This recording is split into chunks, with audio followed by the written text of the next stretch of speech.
This is why your iPhone is better than the DJI Pocket 3. I love the Pocket 3. Don't get me wrong. I picked one up and it's been a companion with me, something that I've been carrying around, and it has been a fantastic little tool. And I think that the fact that it's not a phone actually makes it even better, because when you show up to a client's place and you're shooting it on this, they're not just thinking, oh, he just shot it on an iPhone, la-di-da. You're actually shooting it on a dedicated camera, which does make it better in that regards. But the reason that your iPhone is still going to be better than the DJI, in my opinion, is A, it can do everything that the DJI can do. It can shoot in a log profile. You can plug in the USB-C and get audio from it. You can functionally use this exactly like the DJI. You have built-in stabilization with like the smart stabilize action mode, whatever it's called, on the phone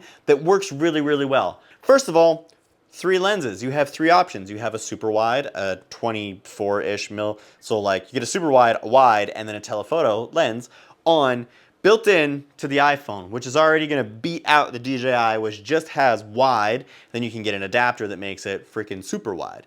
So in that regards, I would say the iPhone wins. And then the other thing that makes the iPhone just the little step better is that ProRes features on the phone make it way more accessible for professional filmmaking stuff.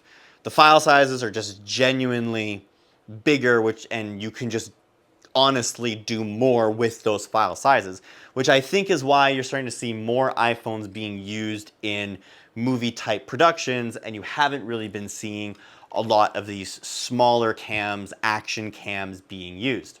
The phone just by itself is not ready, I will say. I was shooting like a 30-minute long continuous shot, and the fact that this could output to a storage thing through the USB-C, you can output the files directly to a SSD drive through the USB-C, is awesome, but that means that you can't plug in the battery into this. And I didn't want to just eat up all of my phone storage, so I wanted to have a couple solutions. And that is where this comes in. This is a Stallman clamp with a Condor blue little USB-C module on the back of it. And this is what kind of unlocks the potential of your phone. So now if you pair this with this, I think that you have something that is considerably better than the DJI. Mainly because you can actually rig this up. This has several ports. So you have your HDMI, you have multiple USB-C ports that are for a multimedia or a media drive, so your USB-C drive or SSD drive. Then you have audio, so you can plug in a mic directly into it, and a power source. So you can do all of those things directly off of your phone, and rigging this is, I have found, harder than this thing that has like a quarter 20 screws all over it.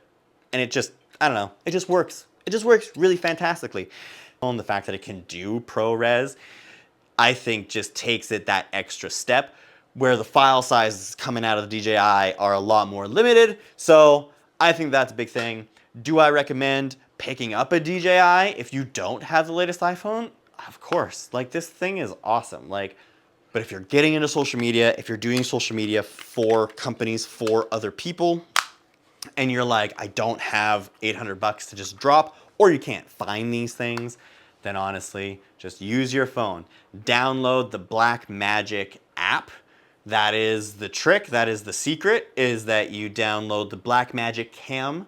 Now you have all these pro features on the Blackmagic. You can see your audio levels. You can set everything that you can. You can have it going on auto, white balance, auto everything.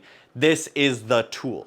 That's the way to get pro looking things out of phone. Enjoy. Thank you for listening and me rambling on. What do you think of my hat? Panama. What do you think? Do you think that the iPhone and Blackmagic, do you think that the iPhone and the DJI are basically just the same thing, but you just get more things from your phone? Or do you find that the DJI offers actually better or more performance than your phone does? Leave comments down below.